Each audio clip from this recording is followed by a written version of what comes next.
सोलापूर महानगरपालिकेच्या 7ही विषय समित्यांच्या सभापतीपदी भाजपच्या उमेदवारांची बिनविरोध निवड झाली। प्रत्येक समितीसाठी एकच नामनिर्देशन अर्ज दाखल झाल्याने निवडणूक प्रक्रिया औपचारिक ठरली। महिला व बालकल्याण समिती सभापतीपदी निर्मला जंगम यांची निवड झाली।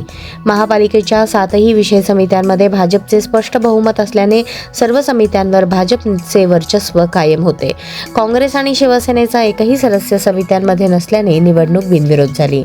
नव्या सभापतींमध्ये विजय चिप्पा स्थापत्य, सत्यजित वाघमोडे विधी, सुनील खटके वैद्यकीय सहाय्य व आरोग्य, स्वाती बडगू शहर सुधारणा, राजशेखर पाटील मंडई व उद्यान, श्रद्धा पवार कामगार व समाज कल्याण आणि निर्मला जंगम महिला व बालकल्याण यांचा समावेश आहे।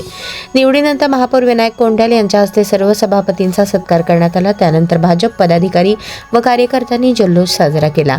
नवनिर्वाचित सभापतींनी पालकमंत्री जयकुमार गोरे, पक्षाचे वरिष्ठ नेते आणि लोकप्रतिनिधींचे आभार मानत विषय समित्यांच्या माध्यमातून शहराच्या विकासाला गती देण्यासाठी आणि नागरिकाभिमुख निर्णय घेण्यासाठी कटिबद्ध असल्याची ग्वाही दिली।